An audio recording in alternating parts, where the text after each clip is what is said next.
Hello friends, welcome back to జేపర్ kitchen. ఈరోజు వీడియోలో ద బెస్ట్ బ్రేక్ఫాస్ట్ అయితే మేము ముందుకు తీసుకొచ్చాను.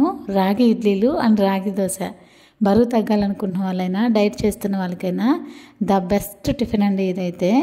మరి దీన్ని ఇడ్లీకి ఒక విధంగా, దోశకు ఒక విధంగా పిండిలు ప్రిపేర్ చేసుకునే పని లేకుండా ఒకే పిండితో ఇడ్లీలు అలాగే దోశలను అయితే ప్రిపేర్ చేశానండి.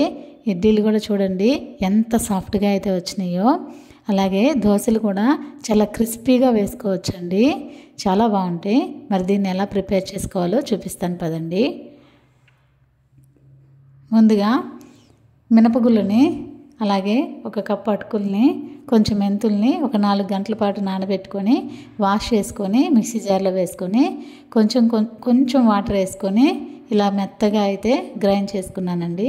చూడండి క్రీమీగా ఇలాగ రావాలండి కన్సిస్టెన్సీ. ఇప్పుడు దీన్ని ఒక బౌల్లో యాడ్ చేసుకొని, నేను ఈ గ్లాస్తో 1 కప్పు మినపగుళ్ళు తీసుకున్నానండి. ఇప్పుడు 1 కప్పు మినపగుళ్ళకి 1 కప్పున్నర రాగి పిండిని అయితే తీసుకోవాలి.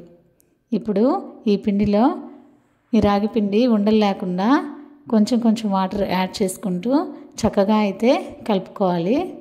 మరీ లూజ్గా కలుపుకోకూడదండి, దోశలు ఇడ్లీలు రావు. మనం ఒకే పిండితో ఇడ్లీలు దోశలు చేస్తున్నాం కాబట్టి వాటరు చూసుకుంటూ కొంచెం యాడ్ చేసుకుంటూ కలుపుకోండి.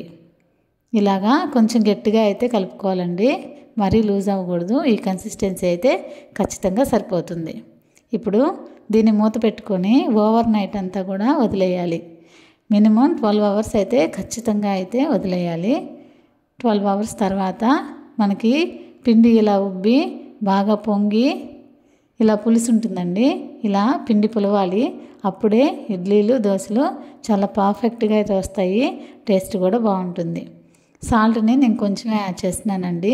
హెల్తీగా అయితే బ్రేక్ఫాస్ట్ని ప్రిపేర్ చేసుకుంటున్నాం కాబట్టి నేను కొంచెమే యాడ్ చేస్తున్నాను. ఇప్పుడు ఇడ్లీ ప్లేట్లోనికి ఈ ఇడ్లీలను అయితే వేసుకోవాలి. కొంచెంగా ఇలా ప్లేట్లో వేసుకొని, నేను ముందుగానే వాటర్ని అయితే బాయిల్ చేసి పెట్టుకున్నానండి ఇడ్లీ పాత్రలో. త్వరగా అయితే ఈ ఇడ్లీలు ఉడికిపోతాయని ఇలాగా ఇడ్లీ పాత్రలో ముందుగా వాటర్ని బాయిల్ చేసి పెట్టుకున్న దాంట్లోనికి ప్లేట్ పెట్టుకొని ఒక 5 మినిట్స్ ఒక విజిల్ వచ్చేంత వరకు ఉడికించుకుంటున్నాను. ఇప్పుడు ఒక విజిల్ వచ్చిన తర్వాత ఇడ్లీలు అయితే తీస్తున్నాను.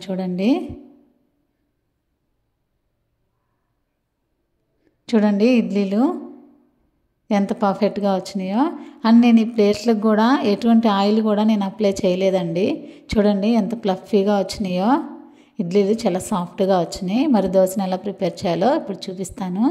ఇప్పుడు దోశపిండికి ఈ విధమైన కన్సిస్టెన్సీ ఉంటే సరిపోతుంది. నేను వాటర్ ఏమి యాడ్ చేయలేదు, పిండి పులిసిన తర్వాత ఇంకొంచెం లూజ్ అవుతుందండి. ఇప్పుడు నేను క్రిస్పీగా అయితే దోశను వేయాలనుకుంటున్నాను. అందుకే ప్యాన్ కొంచెం హీట్ అయిన తర్వాత ఎటువంటి ఆయిల్ అప్లై చేయకుండా ఇలా దోశను అయితే వేసేసుకున్నాను.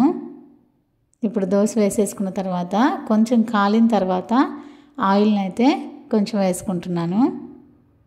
ఇప్పుడు ఈ దోశ కాలి కొంచెం పైకి వచ్చిన తర్వాత దీన్ని అయితే ఈ క్రిస్పీ దోశని అయితే సర్వ్ చేసుకోవడమేనండి. చూడండి ఎంత పర్ఫెక్ట్గా వచ్చిందో దోశ కూడా. ఇంతేనండి, ఇడ్లీలు అలాగే దోశలు ఒకే పిండి ప్యాటర్న్తో మీరు ప్రిపేర్ చేసుకోవచ్చు. చాలా సాఫ్ట్గా అండ్ చాలా టేస్టీగా ఉన్నాయండి ఇడ్లీలు అయితే. మా పిల్లలు అయితే భలే ఇష్టంగా తిన్నారండి. రెగ్యులర్గా చేసుకునే ఇడ్లీలు కాకుండా ఎప్పుడైనా ఒకసారి హెల్తీగా ఇలా రాగి ఇడ్లీలు చేసుకోవటం వల్ల ఆరోగ్యానికి మంచిది, అలాగే ఒక డిఫరెంట్ టేస్ట్ చూసినట్టు కూడా ఉంటుంది. భలే సాఫ్ట్గా వచ్చినాయండి ఇడ్లీలు కూడా. ఈ ఇడ్లీలని చిన్నపిల్లల దగ్గర నుంచి ముసలి వాళ్ళ వరకు హ్యాపీగా తినేసేయచ్చండి. చాలా అంటే చాలా సాఫ్ట్గా ఉండి అలాగే ఆరోగ్యానికి కూడా చాలా మంచిది. మీరు పల్లి చట్నీతో అయినా, అలాగే కొబ్బరి చట్నీతో అయినా, దేంతో తిన్నా కూడా, కారంతో తిన్నా కూడా చాలా బాగుంటాయండి. అలాగే ఈ దోశలు కూడా క్రిస్పీగా చాలా టేస్టీగా ఉన్నాయి. మరి ఖచ్చితంగా మీరు కూడా నేను చూపించిన ఈ ప్రాసెస్లో ట్రై చేయండి. మీకు ఎలా వచ్చిందో ఖచ్చితంగా అయితే కామెంట్ చేయండి. మరి ఇటువంటి మరెన్నో రెసిపీస్ కోసం మన ఛానల్ని అయితే సబ్స్క్రైబ్ చేసుకొని సపోర్ట్ చేయండి please. Me friends and family మెంబర్స్కి కూడా ఈ వీడియోని షేర్ చేయండి. మళ్ళీ నెక్స్ట్ వీడియోలో కలుద్దాం. అంతవరకు బాయ్.